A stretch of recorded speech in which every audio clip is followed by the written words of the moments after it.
Mackenzistas, sejam muito bem-vindos a mais um episódio do LegalCast Mackenzie, o podcast do Legal Hackers. Estamos aqui com uma super presença em um episódio muito especial. Falei os dois porque eu sempre falo sempre, mas agora a gente vai lidar com um tema que eu não sei nada, eu vim sem saber nada, mas eu quero sair daqui um doutor do assunto, né? Como a gente gosta de falar no nosso queridíssimo direito. Mas antes, nossa co-host, não tão nova co-host, pudesse apresentar. Oi, gente, tudo bem? Aqui é a Júlia, de novo com vocês. Muito feliz com esse episódio, porque como o Pedro comentou, também é um assunto sobre o qual eu não tenho muito conhecimento, mas estou muito empolgada para aprender bastante coisa hoje e também para compartilhar tudo isso com vocês. Meu, que tema é esse que a gente vai discutir? Mas que poucos sabem, né? Mas também pode ter um grande impacto na nossa sociedade e na estrutura jurídica. Antes de entrar nisso, se pudesse apresentar um pouquinho.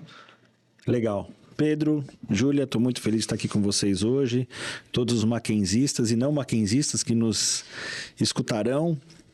É um tema novo, mas para até chegar nesse tema, acho que é importante, de fato, eu me apresentar.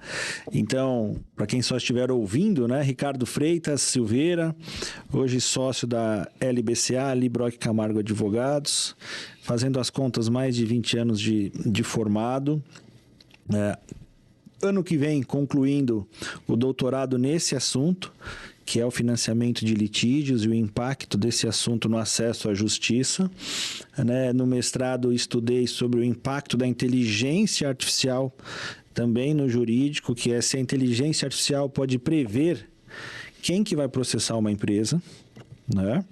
E quando a gente vai conversar sobre esse assunto, também o que eu estou trazendo para o estudo do doutorado é isso, é o impacto da inteligência artificial nesse assunto, mas gosto também de me apresentar como um empreendedor da área jurídica, né? A gente falou nos bastidores aqui, no passado já tive a oportunidade de criar um jornal jurídico, já criei uma empresa de mediação e conciliação, entre outras coisinhas. Então, estou muito feliz de poder compartilhar um pouco dessa história, dessa trajetória e, claro, também aprender com vocês.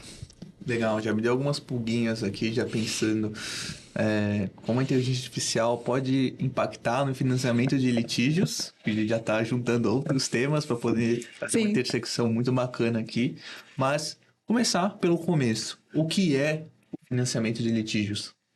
Legal. Então, quando a gente pensa num processo judicial, a gente pensa nas partes, autor, réu e um juiz, né? A gente aprendeu que uma das partes se socorre do poder judiciário para ele dizer o direito. Então, aparentemente, você tem lá 3 pontos: o poder judiciário, o autor e o réu. Imagine ter uma quarta parte. No nosso entendimento aqui não parte no sentido técnico-jurídico, mas um quarto elemento ajudando uma das partes com recursos financeiros.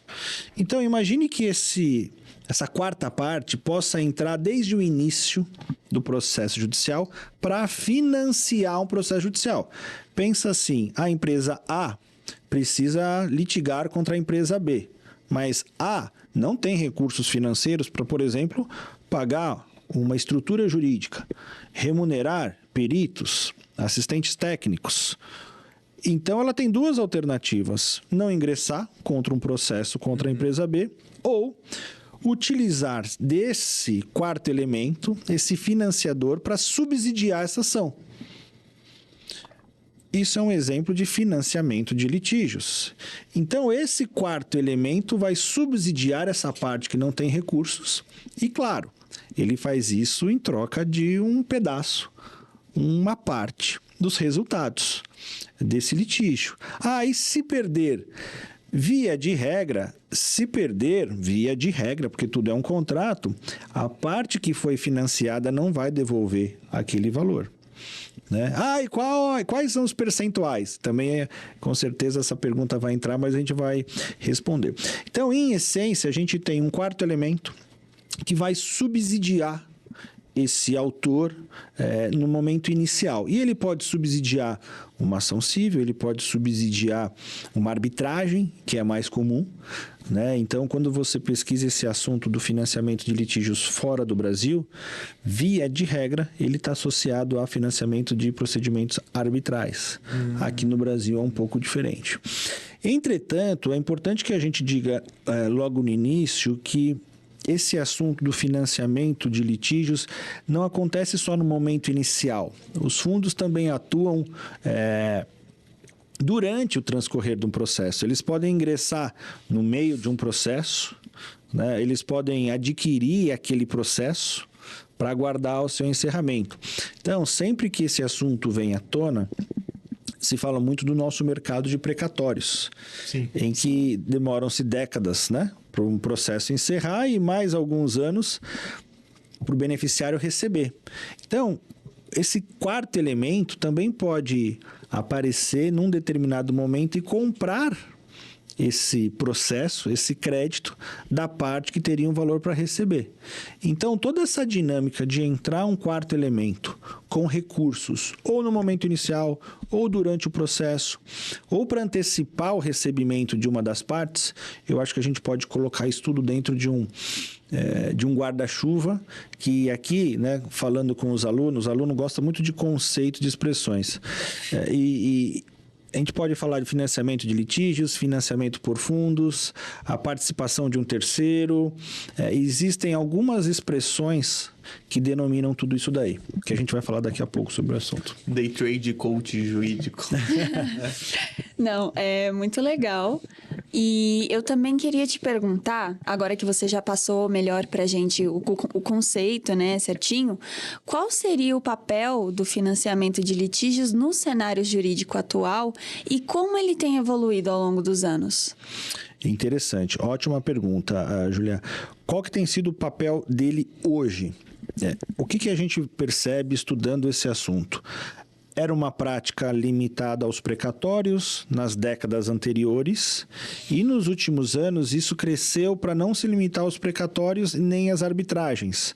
Então hoje, por exemplo, existem empresas especializadas em adquirirem créditos trabalhistas. Sim. Por quê? E a gente tem que fazer um recorte do cenário jurídico brasileiro, em que nós temos vigentes 80 milhões de processos judiciais. Todos os números são públicos disponibilizados pelo CNJ. Em que o tempo médio de duração de um processo também, até que você tenha, né, são mais de 2 anos para você ter uma primeira decisão. Então, o mercado jurídico brasileiro nesse assunto ele é atípico. É diferente das pesquisas internacionais. Então, é um mercado, eu vou chamar de mercado, que está crescendo e a gente consegue ver isso nos precatórios, nas arbitragens, nas reclamações trabalhistas.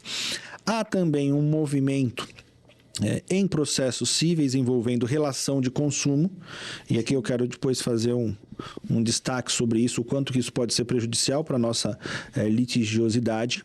E eu também colocaria um destaque muito importante, que é o financiamento de ações coletivas, que é o caso que foi extremamente divulgado nos últimos meses no Brasil, da maior ação, né, que não é cuidada por um escritório brasileiro, mas de um caso que aconteceu no Brasil, que é o desastre de Mariana. Esse é um caso extremamente noticiado. Sim. Que é um escritório internacional devidamente financiado que está assessorando juridicamente 700 mil famílias. Então, talvez seja aí um dos maiores processos judiciais do mundo. Hoje, ele, não vou dizer que ele existe por conta de um financiamento de litígio, mas ele está baseado num financiamento de litígios. Então, se a gente olha para a esquerda, se a gente olha para a direita, a gente vai ver o financiamento de litígios no Brasil crescendo, ganhando projeção. Recentemente a gente organizou um curso sobre esse assunto e ainda há muito desconhecimento. Por quê? Porque eu dei um exemplo para vocês de financiamento das partes.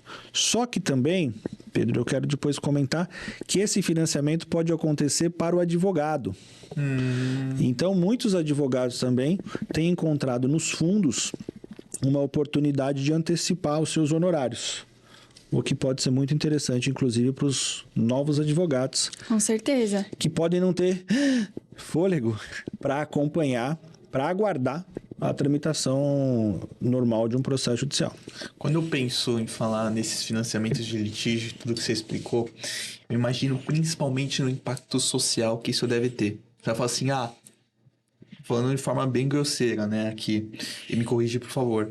Vai lá, vai ter digamos assim, uma fintech. Até depois que eu te perguntar se existem fintechs, pensando aqui, que atuam nesse mercado, ou Altex, que vão financiar. Mas aí vai financiar quem? Qual parte? A parte que já é o peixe grande ou o peixe pequeno? Entende? Eu acho que isso também acho interessante de discutir, eu queria que Sim. você trazesse, porque para não cair mais no mesmo daquele elitismo litigioso, sabe? Aquela arma processual que muitas vezes usa para ali ter algo por cima, sabe? Tá. Que ainda não é a realidade do direito. Sim. Ó, ótima questão. Eu nunca gosto de falar assim, sempre responder sim, né? Mas hoje, Pedro, o financiamento de litígios, ele está tanto favorecendo ou beneficiando a parte hipossuficiente. Aqui eu estou dizendo de um consumidor, e eu vou dar um exemplo, como ele também pode beneficiar uma mega empresa, que ela não quer disponibilizar dos seus recursos para uma briga judicial. É um direito dela. E aí depois a gente então precisa falar de uma tendência norte-americana, que é o Affirmative Recovery Program, Programa de Recuperação Afirmativa. Então eu vou falar primeiro do consumidor. Então, o que acontece? É muito comum, e aqui a gente pode chamar de legal tax, ou civic tax, ou em alguns casos a terminologia que nós costumamos usar no escritório são aplicativos abutres, e eu vou explicar por quê, que eles instigam consumidores a litigar. Então, o caso tradicional, que está no meu livro, fazer um merchan aqui, né? Análise preditiva sobre o consumidor litigante. Comprem. Compre pela editora Mizuno de 2020, porque é bom dizer o ano, né? Porque a inteligência artificial muda muito. O que nós identificamos? Contra o setor aéreo, 19% das ações contra o setor aéreo, o consumidor é parte, mas por trás do consumidor tem um desses, vamos chamar de fundos, ou aplicativos, abutres, que estão lá nas redes sociais dizendo: se o seu voo atrasou, ganhe hoje mesmo R$1.000. A gente não sabe se aquele processo existiria. Então o consumidor vai, assina uma procuração, ganha R$1.000 e é o fundo que vai brigar para ganhar 3, 4, 5, 6, o que quer que seja. Então, essa dinâmica ajuda essa parte, que é a parte suficiente. Ajuda. Eu não sei se necessariamente ela é uma parte que não tem condições, porque depois a gente pode discutir esse assunto, né? Mas então ele vai lá e ganha, o consumidor vai ficar com 20% do valor, por exemplo, e depois a gente pode discutir o quanto que isso é justo. Isso. E na outra ponta da nossa dinâmica, você pode ter uma empresa numa grande batalha judicial que teria que dispor de uma grande quantia em dinheiro para brigar contra outra grande empresa. Porque o processo judicial, a arbitragem, ela não é barata. É bem caro. É bem cara. Então, o fundo, quem financia...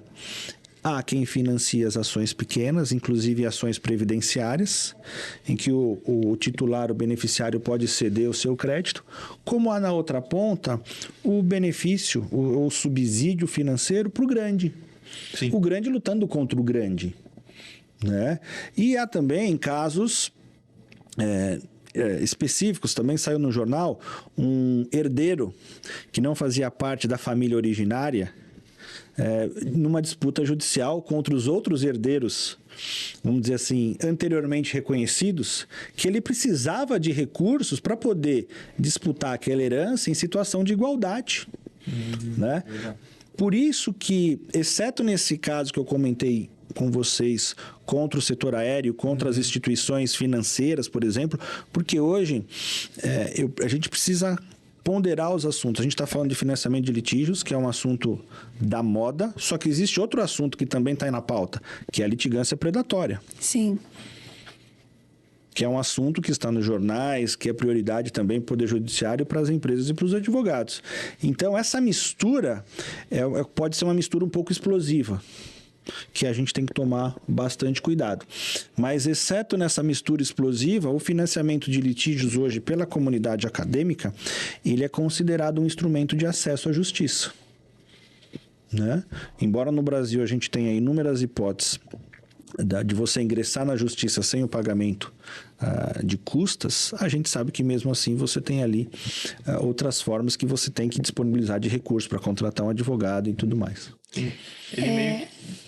Pode falar. Beleza. Antes de passar para a Júlia, surgiu aqui. Então, ele não é um espaço de acordos e que aqui está só parte desse acordo, como existem muitas startups que fazem. Ele vai a pau, né? Sim, Na justiça. sim. Entendi. Bacana. Não é uma LOTEC. A gente não pode confundir os fundos que financiam litígio com LOTECs de ODR. Não. Eles podem até se utilizar. Você pode fazer até uma combinação. Eu compro diversos processos e depois eu vou usar uma ODR para monetizar. Dá para fazer um combinado, mas são diferentes. Entendi, perfeito. Como você comentou, o processo de arbitragem é caro. E então eu queria saber, assim, por qual motivo, quais são os critérios que um investidor avalia se ele vai investir num processo de financiamento de litígio? Tá. E aqui, Julia, eu vou responder tanto em relação à arbitragem quanto em relação aos processos judiciais, porque a dinâmica é a mesma. Sim. Então, vamos imaginar por um momento que todos nós aqui, nós somos agora investidores. No que a gente vai investir? Naquilo que eu tiver um bom retorno, que esse retorno seja o mais seguro possível, no menor prazo. A princípio é isso, quero ganhar mais num curto espaço de tempo. Então, o que o investidor olha? A probabilidade de ganho. E aqui que entra, esse é um destaque da minha pesquisa, da tese, do doutorado, o que muda no Brasil que nos outros países não tem. Nós temos hoje bancos de dados abertos no Brasil. Em outros países da Europa, nós não temos isso. Então, é possível, e aí juntando com os assuntos que vocês tratam aqui, quando eu tenho a jurimetria associada a um processo judicial e o fundo, ele fala assim, poxa, eu vou comprar esse processo, porque as estatísticas dizem que cada 10 processos, a minha probabilidade de vitória é 80%. E tudo bem para eles perder 20%. Então, o que eles utilizam hoje é essa previsibilidade. Sim. E aí, repito, no Brasil, por nós termos dados abertos e a possibilidade de fazer uso de jurimetria e análise preditiva, o fundo, poxa, esse caso aqui, eu vou ganhar. Você coloca também numa ferramenta que vai calcular quando esse processo provavelmente vai encerrar. É um mundo perfeito. É melhor que o mercado de ações, que tem muito mais variação do que um processo judicial. Você consegue prever como que uma ação vai oscilar nos próximos anos? Mas eu, com base em milhares de processos, consigo dizer, olha, no Poder Judiciário, no Estado de São Paulo, o assunto negativação indevida, por exemplo, vai ser julgado dessa forma. Porque, ao final, eu tenho aqui 400 mil processos sendo julgados iguais. Ações trabalhistas contra bancos, por exemplo, são milhares. Que nós já temos os resultados. Então, quando um fundo decide investir no contencioso brasileiro, para o investidor é um uau. Um uau no sentido de, isso é maravilhoso. Repito, em outros países, como por exemplo na França, a jurimetria não é permitida. Eu não posso fazer estudos sobre como os juízes decidem. Aqui é permitido. Não só permitido, como o próprio Poder Judiciário, através do CNJ, tem incentivado, que é um tema para um outro podcast, a utilização da inteligência artificial generativa. Sim. Né, com dados abertos. Já anota aí. Há uma portaria específica da utilização de inteligência artificial pelo Poder Judiciário. Então, nós temos no Brasil um mercado, com certeza essa seria uma colocação de vocês, de financiamento de litígios em expansão. Sim. Né? Por isso que a grande questão é, podemos deixar como está? Vamos regular? Deixa o mercado aberto, o mercado livre? Nesse sentido, porque aqui, repito, é específico, né? E isso é uma das conclusões da tese, legal, o Brasil aprendeu a fazer isso com outros países, mas aqui é um país à parte. Outros países, a Austrália foi o primeiro país a legalizar tudo isso, porque era proibido, depois permitido. Então, a gente já entrou no permitido. Ninguém hoje está questionando se isso é certo ou errado. O que a gente pode colocar como sugestão é algum tipo de normatização. Então, antes de começar, fazer outra pergunta, claro, a gente está falando de jurimetria, vou fazer um merchanzinho. A gente fala de jurimetria, a gente vai falar em quem aqui, pessoal? Da Juristec. Gostaram, né? Muito bom. Gostaram, né? Que também faz serviço de jurimetria. Aí você junta o quê? Vita Visual Design. Legal. Não, Visual Design não, né? Um é Legal Design, um é Visual Law. Vita Visual Law. E o que mais? E o The Hub, caso você queira fazer um podcast, fazer aqui um espaço de coworking de inovação. Então, pensando em jurimetria, pensamos em quem? No Hub. Quem mais? Juristec. Juristec. Aí você junta com o Legal Design. Vita Vijoló. É muito nome. É muito nome. O bom é que tá em expansão e crescimento, né? Sim. Mas agora, partindo pra minha pergunta eu, pessoa física, eu, Pedro, posso ir lá e financiar um litígio? Pedro, eu vou responder isso como bom advogado. Os meus amigos brincam que quando a gente começa dizendo veja bem, é porque o advogado começa dizendo veja bem, né? Depende. Hoje, e o depende, é o veja bem e o depende. Hoje você pode entrar num site, hoje a gente pode, né? Não vou fazer propaganda dessa empresa. Você pode entrar num site e comprar um pedacinho de um precatório. Em que nesse site dessa empresa, você tem lá o ganho esperado. Não é uma empresa, são várias. Então, por exemplo, o último, porque eu adquiri, né? Eu estou fazendo um experimento, afinal, como pesquisador, a gente tem que fazer um experimento. Eu comprei um pedacinho de um precatório a partir de R$100 e a promessa que eu tive foi, olha, rendimentos de 18% ao ano. Nossa. É um bom investimento? Então, você, a Júlia, eu, qualquer hoje brasileiro pode investir nesse mercado.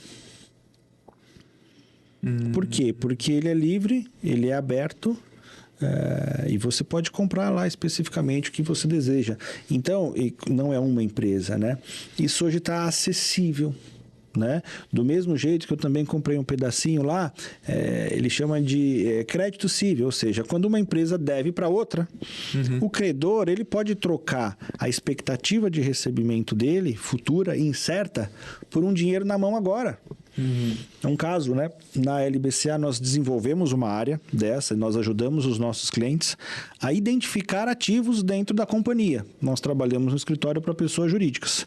Então, dentro de uma empresa, você pode ter alguns ativos judiciais que a empresa quer monetizar ela agora.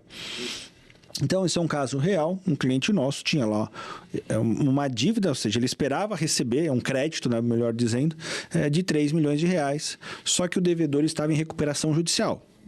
Probabilidade de recebimento não era nem boa nem alta. E o cliente falou, Ricardo, eu preciso de dinheiro e preciso agora. Nós transformamos aquele papel, aquela expectativa de recebimento de R$3 milhões em um recebimento real, imediato de R$1.200.000. Aí você fala assim, poxa, mas perdeu 1.800.000. Eu digo, veja bem, quem disse que ele receberia o valor total? E quando ele receberia o valor total? Ele trocou a incerteza de 3 milhões pela certeza de 1.200.000. Não faz sentido para muitos, mas faz sentido para muitos. Então, é o que a gente já tem visto no dia a dia. Entendi. Só para quem está ouvindo aqui, o que seria o precatório? Muitas vezes quem está nos primeiros semestres acaba não tendo contato com esse tipo de termo. É verdade. Se o Ricardo está devendo para o Pedro, essa dívida eu vou cobrar, né? Você vai cobrar de mim e tudo mais. Mas e se esse devedor for o Estado?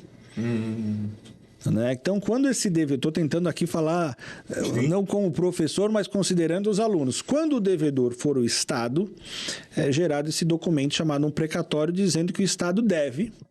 Porém, isso não vai ser... em que ordem vai ser pago? Porque são milhares de credores do Estado. Então, é constituído esse precatório, em que você vai lá seguir diversas regras de pagamento.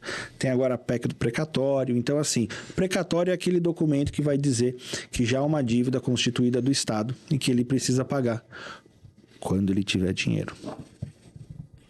Entendi. E como você mencionou, essa questão de, por exemplo, às vezes você trocar a incerteza de receber um valor para trocar pela certeza de receber outro, existem muitas pessoas que concordam e existem muitas pessoas que não pensam dessa forma. Então, quais seriam, na verdade, os benefícios e quais seriam as armadilhas do financiamento, tanto para o escritório quanto para os clientes? Vamos pensar em benefícios. Infelizmente, eu não tenho mais as minhas avós vivas, mas eu vou falar da minha avó que chamava Maria. Imagine que a minha avó, Maria, tinha um precatório para receber, só que ela já tinha 80 anos. E ela tinha um sonho. sonho de viajar para a Europa, conhecer o Papa. Ela era muito católica, minha avó Maria. 2 alternativas, Júlia. Deixar o dinheiro para os filhos e para os netos e não conhecer o Papa, que ela tinha um precatório ali de R$200 mil. Ou aceitar a proposta de um fundo com 80 anos de vida e receber R$50 mil para poder realizar o sonho da vida dela. Tem quem queira deixar para os filhos e para os netos. Tem quem queira fazer o sonho da sua vida. Sim. Viver o Papa. Comprar casa, pagar um casamento para o filho, para a filha, trocar de casa, trocar de carro, conhecer o Mickey. Então, assim, os benefícios, porque você troca essa incerteza pela certeza com um deságio, com essa perda. Por isso que tem gente que fala, não, eu espero. Minha avó Maria poderia dizer assim, mas eu vou viver até os 90. Ela, no fundo, viveu até os 98. Caramba, 98. Então, assim, são decisões. Sim. Né, que tem consequências. Então, isso vamos dizer assim, é um benefício. E o malefício, o prejuízo, aí também nós temos alguns. Porque, de fato, você está perdendo o dinheiro que é seu. Afinal, se você tem o precatório, significa que o seu direito já foi reconhecido pela justiça. Sim. E você não está ganhando por conta de outros problemas que não foram causados por você. Sim. Né? Do mesmo jeito, e aí vou sair do exemplo precatório, que você vai para a Justiça do Trabalho. Poxa, um trabalhador, um empregado, trabalhou, exerceu sua atividade, tem lá R$200 mil para receber da empresa. Não é um precatório, mas ele não quer esperar o recurso daquela empresa. Ele quer receber agora, porque ele tem alguma coisa que ele precisa fazer ou ele está desempregado. E o que faz ele sofrer não é o fato do Estado não ter dinheiro, mas é a lentidão da justiça. Então, a partir do momento que ele recebe essa antecipação, será que nós não estamos comprometendo o acesso à justiça? Porque ele tinha direito a 200, ele aceitou receber 50. E aí a gente coloca um outro prejuízo ou risco, que é justo pagar 50 se um crédito de 200? Aí é o risco, aí é o mercado financeiro, porque a gente não sabe no final das contas se ele vai ganhar. Ele pagou 50, mas ele pode não ganhar os 200. Na verdade, ele pode não ganhar nada. Então, ele assume o risco. Então, quando eu já deu para perceber que eu sou apaixonado por esse assunto, porque são perspectivas. Você tem a perspectiva de quem vende, você tem a perspectiva de quem compra, que é o fundo, você tem a perspectiva que a gente não falou, e é importante destacar da empresa. Porque muitas empresas hoje sofrem, no caso das reclamações trabalhistas, porque ela já não negocia mais com o reclamante. Tem alguém que é o dono atual do crédito. Então a empresa às vezes quer fazer um acordo para baixar aquele processo, porque existem muitas plataformas de acordo hoje em dia, certo, Pedro? Que elas também têm as suas metas, as empresas têm as suas metas. Mas quando ele vai para negociar com o reclamante, com o advogado, ele fala assim, não, mas eu vendi. Quem decide isso agora é o fundo X.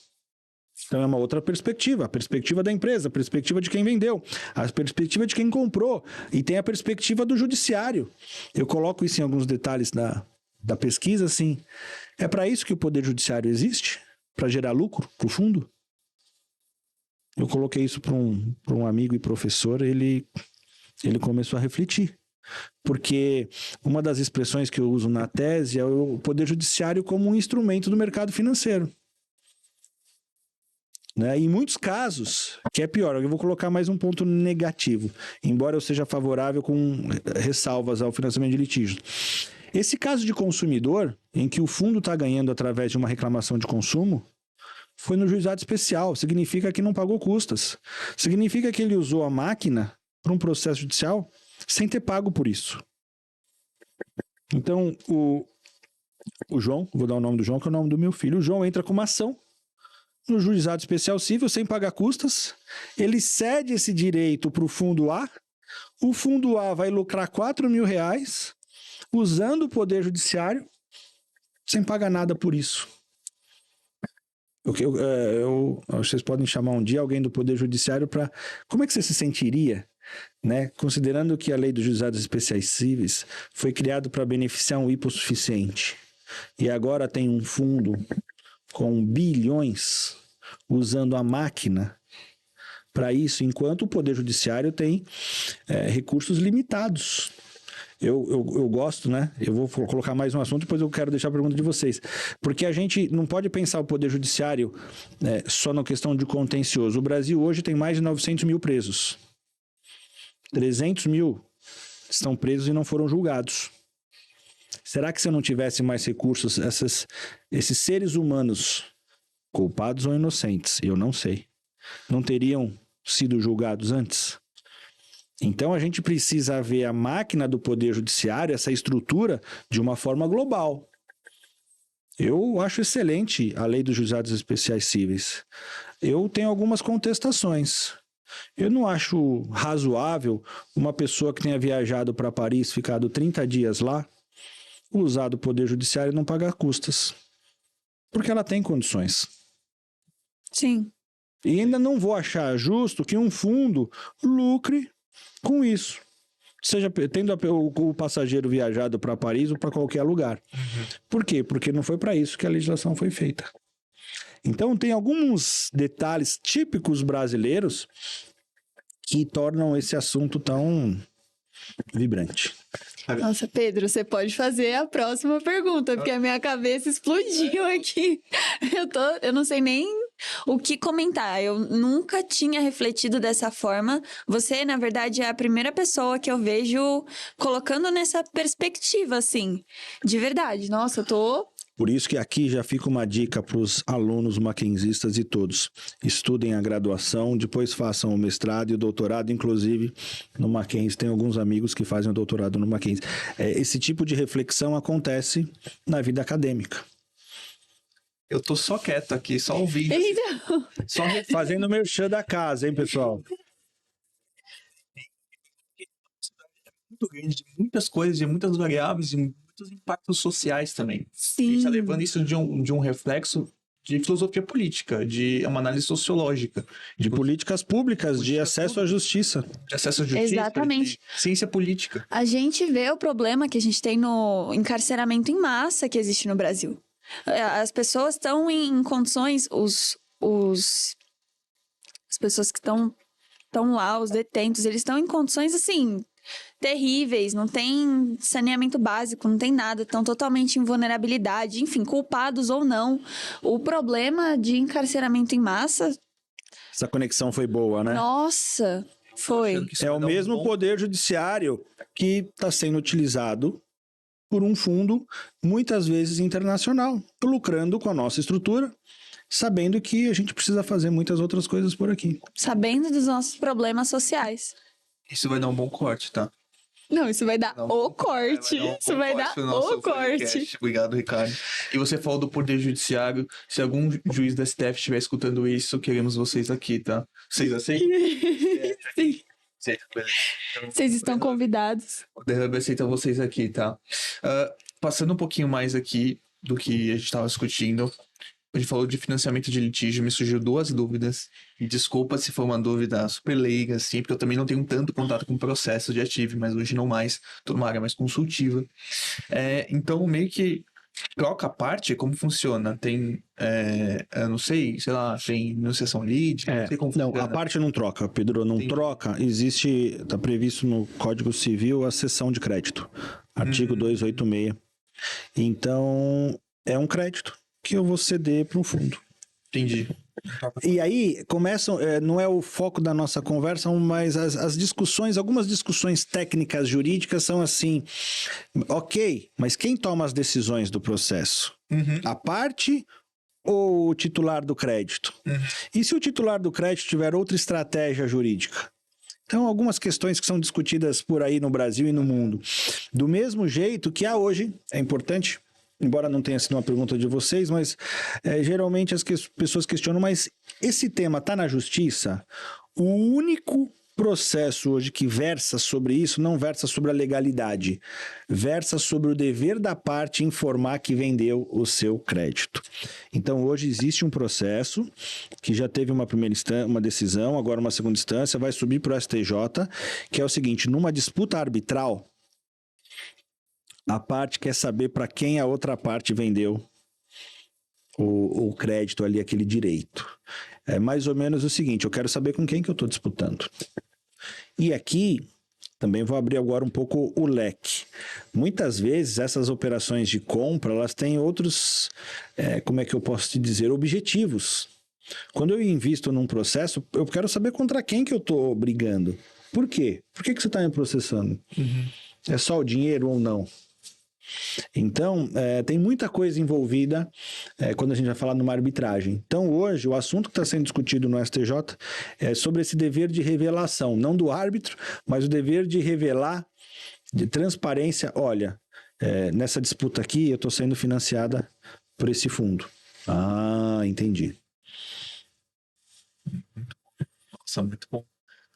Porque eu já estava pensando em intervenção de terceiro, outras questões processuais, mas não é isso. Não há uma mudança no polo. Entendi, não. Legal. E tem tipos de financiamentos de litígios que eu queria saber, assim, na prática ali, vou enfiar meu dinheiro aonde? Assim, tem tipos, onde eu vou lá e coloco? Eu queria saber mais essa coisa um pouquinho mais concreta, porque para quem é distante, eu consigo imaginar muito melhor agora, mas antes de ter esse episódio, gravar esse episódio, eu não estava conseguindo mentalizar. Eu não vou chamar a expressão tipos, mas a gente já deu aqui alguns exemplos da aplicabilidade em diferentes tipos de processo. Sim. E então eu quero destacar agora a aplicabilidade em momentos diferentes. Então, quando o processo não existe, é o momento. Quando um processo não existe, a parte não está nem pensando em entrar com o processo, que é o caso de um passageiro. Mas aparentemente todos eles estão abaixo desse guarda-chuva de financiamento de litígios. Uma coisa é uma parte falar assim: eu não tenho dinheiro, você me ajuda? A outra coisa é o fundo falar assim: então, você não quer entrar com o processo? Mas está lá, no momento. E aí tem também os exemplos dessa parte final, que é um fundo adquirir uma expectativa ou de um crédito cível, ou de uma reclamação trabalhista. E um outro momento é um fundo adquirir um crédito já certo, que você só não tem a previsibilidade de quando vai acontecer o pagamento, que é um caso de um precatório. Então, assim, para não confundir os nossos ouvintes e alunos mackenzistas, eu gosto dessa divisão sem entrar nos nomes, porque aí a gente vai para outros tipos de operação. O mercado às vezes chama de special situation, né? Situações especiais em que você coloca recursos. Eu acho que para esse momento de primeiro contato com o assunto, é o suficiente entender que acontece em diversos tipos de processos em diversos momentos. Outra coisa que você comentou que eu achei interessante, você deu o exemplo daquela companhia aérea que fala, receba seu dinheiro, receba R$1.000. Você acredita que instigar o cliente, instigar o consumidor a abrir um processo que às vezes não existiria caso ele não tivesse recebido essa mensagem, por exemplo, acaba causando uma sobrecarga no judiciário brasileiro? Vai lá. Gente, vou no banheiro rapidinho, pode continuar, tá? Porque o podcast é orgânico e aqui tudo acontece ao vivo. Por favor, desculpe interromper, gente, se você me permite. Vamos lá, ótima pergunta, Julia. Eu acho que isso é muito prejudicial para o Poder Judiciário, é muito prejudicial para a sociedade. No escritório nós utilizamos uma inteligência artificial que chama Diana, e nós identificamos mais de 52 organizações empresariais que estimulam consumidores, que estimulam passageiros a litigar. Nossa. Então, só no ano de 2019, foram quase 40 mil processos. A gente podia fazer uma conta aqui, mas eu não vou fazer, vou deixar para o nosso ouvinte. O processo ele não é de graça. A máquina movimenta. Existem estudos que dizem quanto custa um processo. Vai depender do estado, mas é por volta de R$2.000 a R$2.300 por processo. Então, aquilo custou para o Poder Judiciário. Sim. Custou para a administração pública aquele processo que poderia não ter existido. Então eu espero que ter respondido assim o número, e eu só estou dizendo que foi o tema da minha pesquisa, contra o setor aéreo e contra as instituições financeiras e contra as seguradoras.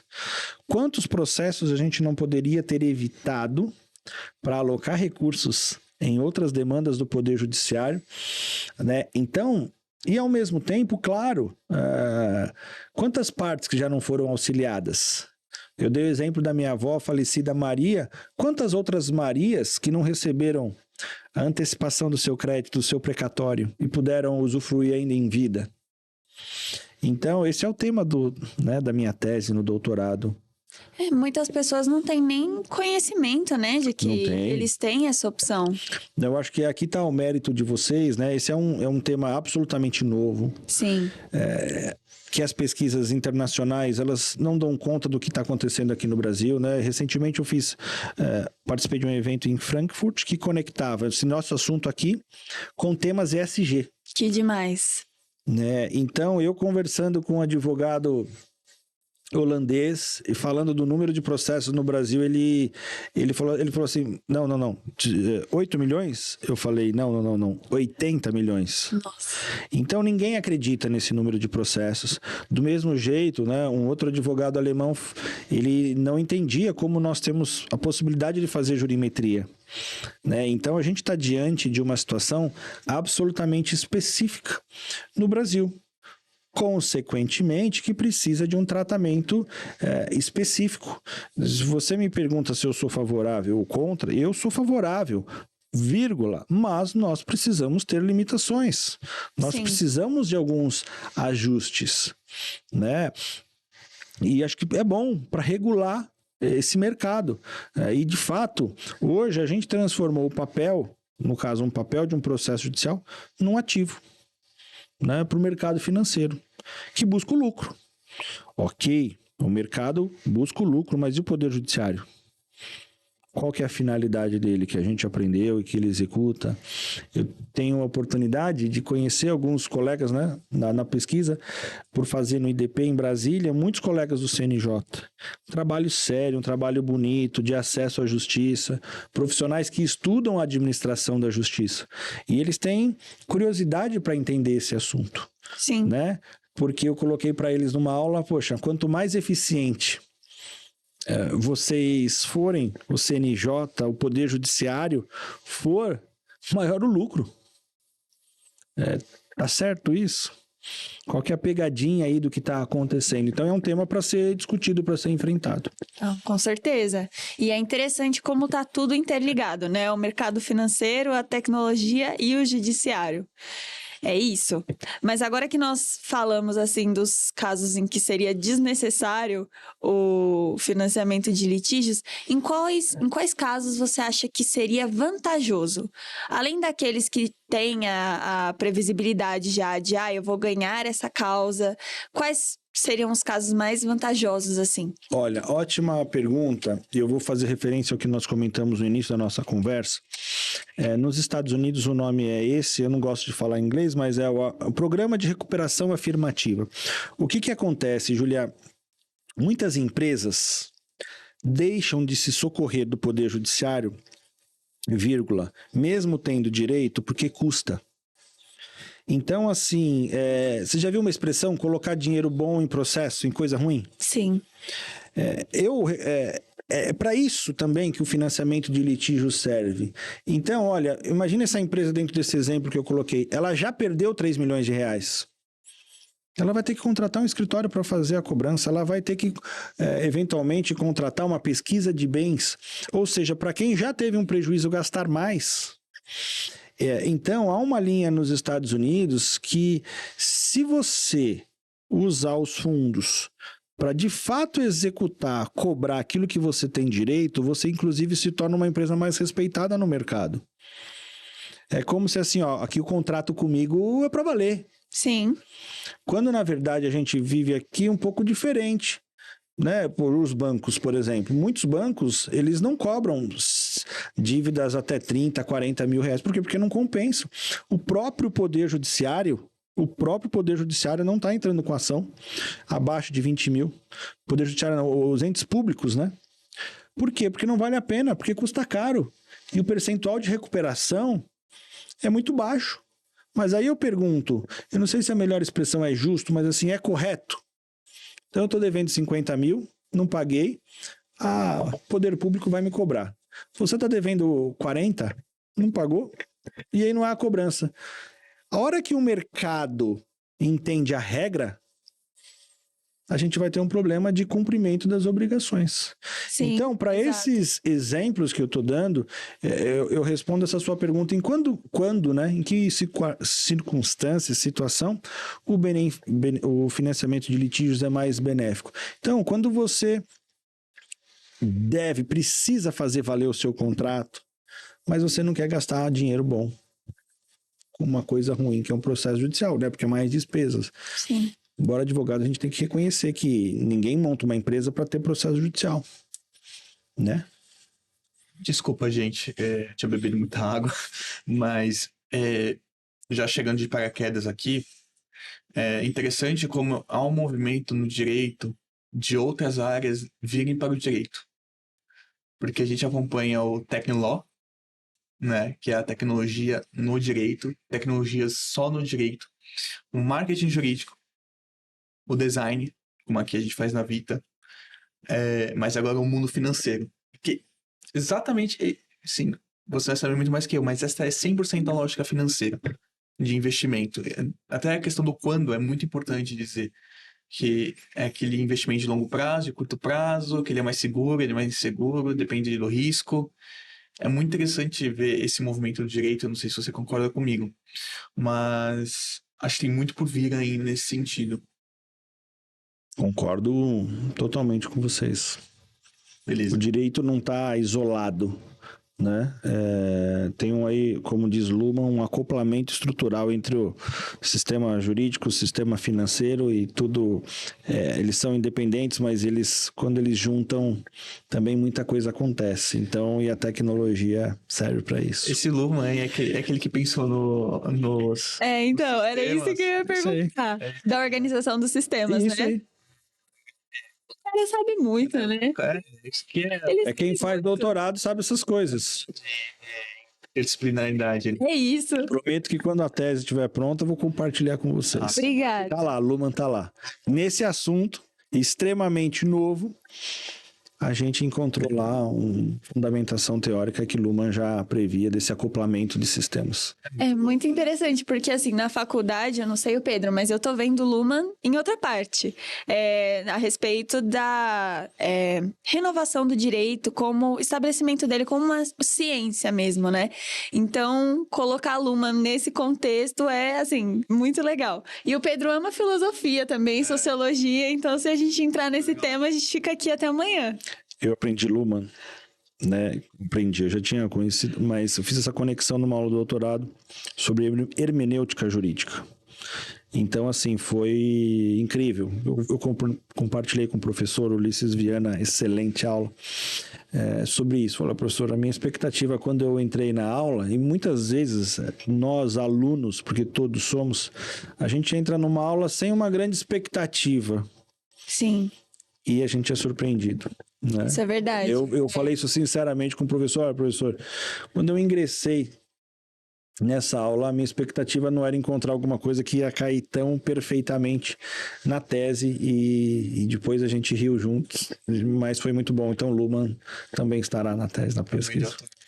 A gente vem muito assim pro podcast também. A gente vem meio sem esperar, assim. A gente tem o roteiro pronto, mas o legal é que a gente sempre acaba criando essas conexões, né? Super diferentes. E nós ficamos muito felizes quando o episódio rende isso, sabe? Essa experiência, principalmente para uma pessoa que é de fora, que tá ouvindo a gente agora. A gente até recebeu um comentário uma vez, né? Qual que era o nome? Esqueci, mas uma mulher que comentou assim: até eu que não sou do direito entendi tudo e, enfim, isso é muito gratificante pra gente também, sabe? Paulo Silva. Grande amigo. É isso. Muito bom. Se você não escutou ainda o episódio com o Paulo Silva sobre Legal Ops e inteligência jurídica, é fera demais, escuta lá. Agora trazendo para os estudantes, né? Que a gente não pode deixar de pensar neles sempre, que é a base do mercado. Como eu, estudante, posso me preparar para uma carreira, um futuro no financiamento de litígio? Tá. Então, eu acho que aí a gente já começa respondendo. Primeiro que você tem um novo contratante, você tem um novo local de trabalho. Porque hoje se multiplicam a quantidade de fundos que trabalham na área jurídica. Eu poderia listar aqui pelo menos 20 que atuam no Brasil. Então, eles hoje contratam advogados, eles contratam estagiários. Por quê? Porque o fundo, ele analisa qual ativo ele vai adquirir. Quem faz essa análise? Uma equipe jurídica, que pode ou não utilizar a tecnologia de inteligência artificial. Então, e aqui são vários conhecimentos que esse profissional da área jurídica precisa fazer. Então, eu coloco isso dessa forma. Da mesma forma que eu coloco para o novo profissional, para aquele que está começando agora, o fundo como uma alternativa de você capitalizar a sua advocacia. Terceiro, para quem já está no mercado, é uma inovação. Então, você como advogado pode virar para o seu cliente, ou você que trabalha dentro de uma organização, virar para o seu empregador e falar aqui, olha, nós estamos precisando de dinheiro, está aqui. Esse processo, que era uma expectativa, pode se tornar realidade agora. Como? A resposta está no financiamento de litígios. Sim. Quem não sabe disso, você fica lá com um crédito de 3 milhões. Quem já sabe, você bota na companhia 1.200.000. Agora, dezembro. Final de ano, 13º, aumento de despesas. Vai funcionar para alguns, não vai funcionar para todos. Então, saber disso. Então, quem chega agora no mercado de trabalho precisa estudar os fundos, os FDICs. Então, é um tema novo, né? Isso não é um tema corrente na graduação, mas já está no podcast LegalCast Mackenzie. Então, os alunos já estão acompanhando isso. Então, é o mercado de trabalho. Nessa viagem que eu comentei para a Alemanha, encontrei diversos advogados brasileiros trabalhando em fundos internacionais. Né? Então, também é um outro mercado de trabalho, não só no Brasil, mas fora. Acho que vai crescer bastante. Ainda nunca vi, pelo menos, estágio em financiamento de litígios. Mas acho que talvez um dia, não sei se no LBCA tem, mas acho que um dia pode ser que venha a se popularizar e crescer assim como uma área num todo de... Como tem um digital, que também era civil, por exemplo, civil antes, e, sei lá, esbarra no consumidor, esbarra enfim, muitas outras áreas. Acho que talvez um dia um estágio em que vou ter que aprender direito e o mercado financeiro. Seria bem legal. Muito. Muito legal. Para quem gosta, assim, eu não sou muito fã de estudar o mercado financeiro. Eu sei a importância e tudo, mas quesitos de gosto mesmo de estudar. Mas acho que, pô, muita gente do direito, Deveria. do direito Sim. gosta muito de mercado financeiro. Porque você vai para o mercado de capitais, que eu acho que deve ver também. Porque se a gente já começar a falar, a gente vai para um mundo totalmente mais... Mercado de capitais, o que mais? Pensar de agora, eu não sei. Mas vai ser uma área, acho que quem está ouvindo isso e começar a pensar na área, pensar até mesmo como investimento, acho que pode agregar bastante, porque não chegou ainda na gente esse assunto. Talvez começou a chegar agora pela gente, mas na graduação ainda não chegou esse assunto. Não está se verdade. discutindo, debatendo isso como uma profissão. Então acho que aqui está uma oportunidade bem legal. Talvez não como uma profissão, Pedro, mas assim como uma ferramenta do profissional da área jurídica, como a inteligência artificial. A grande pergunta aqui nos últimos anos, né, por estudar muito e conversar, falar sobre inteligência artificial, nós, advogados, seremos substituídos? Não. Por quê? Porque a inteligência artificial ela é uma ferramenta. O que nós dissemos aqui hoje é uma ferramenta de trabalho. É um recurso. O dinheiro é um recurso. Vai substituir o advogado? Não. A inteligência artificial... É interessante, né? A ferramenta da Microsoft de inteligência artificial, como ela chama? Copilot. Poxa, foi sensacional. Copiloto. Por quê? Quem somos os pilotos? Nós. Então, eu tenho um copiloto para me ajudar. Agora, imagine você ter uma demanda judicial que você sabe que ela pode ser vencedora. Seu cliente não tem recurso para te contratar, coloca um terceiro para subsidiar. Sim, exatamente. Eventualmente, vai ficar, no final das contas, menos para todo mundo, mas é melhor o menos do que nada, né? Não é melhor um percentual de algo do que 100% sobre zero. Então, eu acho que é uma forma da gente identificar isso, trazer para a comunidade jurídica, explorar, se for o caso, regular, para que a gente tenha esse desenvolvimento tipicamente brasileiro, né? Como é o contencioso de consumidor, o contencioso trabalhista, que quem não é do Brasil não consegue entender. por que a gente aqui tem tantos advogados e tantos processos judiciais. Perfeito, cara. Exatamente. Episódio pesado, muito bom. Sim. Tipo assim, dá margem pra muita oportunidade de estudo, que envolve muita coisa. Não, muito bom. E já finalizando pro nosso... Não sei se você quer falar alguma coisa, Júlio, tem alguma coisa pra pontuar? Não, eu só queria acrescentar que tudo que a gente conversou aqui vai ser um diferencial. É aquilo que você falou, como a inteligência artificial, num mercado saturado, num mercado em que tem tantos advogados, como é uma área que é nova e que não chegou ainda em muitas pessoas, os advogados, os profissionais do direito que tiverem um conhecimento sobre isso vão passar na frente, com certeza. Então, acho que é só isso mesmo que eu queria acrescentar. Não, muito bom. A gente sempre pega um convidado desprevenido, que a gente sempre... Se você já ouviu nossos episódios, você vai saber. A gente pede um livro e um filme, indicação. Ótimo. Não precisa ser sobre o assunto, mas o que você Exato. gosta e que você acompanhe. Muito bom. Eu posso falar então 2 livros? Porque você me deixou numa situação difícil. Pode. Fique à vontade. O primeiro livro é do Rancharan. Rancharan, ele é o guru da administração. Tem um livro dele chamado Execução. Eu tive a oportunidade, tem alguns autógrafos dele, ele já esteve aqui no Brasil. E lá ele dá uma dica que é o seguinte: seja o primeiro a dar o próximo passo. Identifique a próxima curva e seja o primeiro a chegar. Então, em relação a esse assunto, eu tenho como prática da minha carreira. Então, eu estudo inteligência artificial desde 2017. Agora ela democratizou. Esse assunto, né, pelo doutorado, já faz... São 3 anos. Então, estou sempre buscando. Esse é um tema que aquele profissional que chegar na frente, ele vai ter mais vantagem. Uhum. Então, esse livro do Rancharan fala isso. Seja o primeiro a dar o próximo passo. A identificar essa curva na estrada. Por quê? Porque aí tem outro livro que é muito tradicional, mas de leitura obrigatória, que é o Oceano Azul. Entre um oceano azul, águas claras, e um oceano vermelho, cheio de peixe pegando peixe, tubarão pegando peixe, procure um oceano azul na nossa atividade. Eu faço isso na minha carreira. Às vezes eu tenho que mudar de oceano, porque esse oceano aqui ficou vermelho. Então, esse assunto do financiamento de litígios, ele ainda é um oceano azul. Tem pouca gente explorando. Sim. Ah, mas eu queria ser um advogado de família. Ótimo, é um oceano vermelho. Quero ser um advogado criminalista. Ótimo, maravilhosa atividade, profissão. Mas é um oceano vermelho. Por que oceano vermelho? Porque tem muita gente lá. Você está disputando espaço com muita gente. Então, é uma estratégia profissional que eu gosto, que é a estratégia do oceano azul.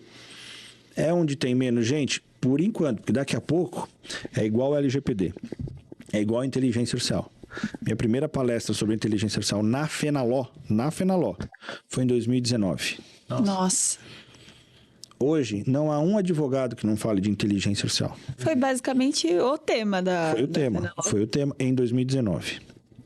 Então, em 2020 foi ESG, né? E agora dá para fazer essa conexão, mas fica para outro podcast. Então, buscar sempre chegar na frente, que é a lição do Rancharan, para encontrar um oceano azul, que é a estratégia do oceano azul é o livro. Então, eu prefiro dar 2 dicas de livro do que uma dica de filme.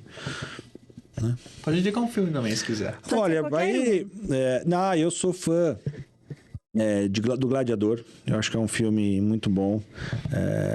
E aí, pessoalmente, sem falar os objetivos, a trilogia do De Volta para o Futuro. Também eu acho que vale a pena a gente... Nunca vi. Então... Nunca vi. Pode indicar aí, porque eu nunca vi. Já viu? Não. De Volta para o Futuro, super não? renomado, né? Eu também nunca assisti.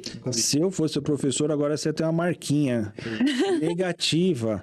Assim, ó, que só vai ser superada quando você assistir a trilogia do De Volta para o Futuro. O Dr. Ricardo já me deu um... Indiana Jones, você assistiu? Meu, acho que quando eu era criança, assim. Eu assisti alguns também, mas não todos. Quando eu era criança. Indiana Jones tem que assistir todos. Boa. De Volta para o Futuro tem que assistir todos. Rambo.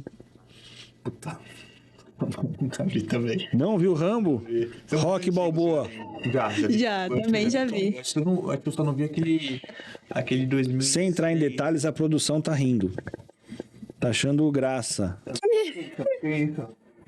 Você já gostou?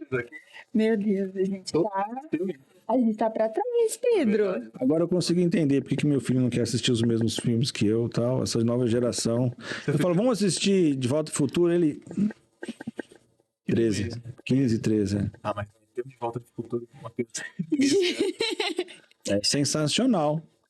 É sensacional. Eu Também assisti. versão estendida todo com o Hobbit. Star Wars já vi. Star Trek também já vi. Aí, quase todos os rocks. Star Wars. Eu tô bem, não tô. Não, também. Mas na nossa próxima conversa a gente vai falar sobre De Volta ao Futuro, então. Tá bom. De Volta do Futuro e o Direito. Porque tem a ver com isso. Então, o que a gente está conversando aqui é sobre isso. O que vai acontecer daqui para frente? Que é um exercício, e eu vou encerrar, né, com o nosso tempo já, que é uma característica do profissional do futuro que a gente não é muito estimulado no Brasil, mas fora, então é fazer a leitura de tendências. Que é o que a gente está conversando aqui. Sim. O financiamento de litígio, esse acoplamento estrutural, juntar esses dois sistemas, jurídico e financeiro, é o que está por vir. A inclusão da inteligência artificial, o impacto da inteligência artificial ainda não aconteceu, a gente não sabe de tudo, mas está por vir. Obrigado. É isso. Pedro. A gente que agradece, a gente que agradece. A gente teve aqui uma aula com você, então assim, não sei tenho nem palavras. Muito obrigada por tudo que você passou pra gente hoje. Eu tenho certeza que vão ser ensinamentos que a gente vai levar não só agora e não só pro mundo jurídico, mas também pra vida. Muito obrigada mesmo. Boa, fechamos bem com o Dr. Ricardo Freitas Silveira. Agora eu vou falar um pouco dos nossos apoiadores. Primeiramente, vamos falar de quem? O The Hub. Trabalho sensacional que eles estão fazendo aqui. É uma produção, estão fazendo um trabalho bem bom, um trabalho muito bom junto com a Vitor, o Juristec. Estão fazendo serviços e produtos assim que eu não tenho dúvida que vai conquistar o mercado. Olha o Thiago ali nos olhando. Não acabou. Tô dando oi. Tô falando de vocês. Não, desculpa, gente. Eu tava falando aqui com o Thiago da produção. Mas são serviços muito bons e eu recomendo todos que deem uma olhada. Também, a Pact também é uma apoiadora nossa, é uma outra startup que também faz um serviço bem legal de passivos judiciais. Os advogados gestores, já conhece advogados gestores, Ricardo? Conheço o A site. revista, muito boa, tem vários artigos, eles são muito bons. Fechamos por aqui, foi um episódio incrível, muito bom, muito conhecimento, sociologia, filosofia, história, impacto social, tudo. Então, muito obrigado. Obrigada, gente. Tchau, Matheus. Até a tchau. próxima. Até mais.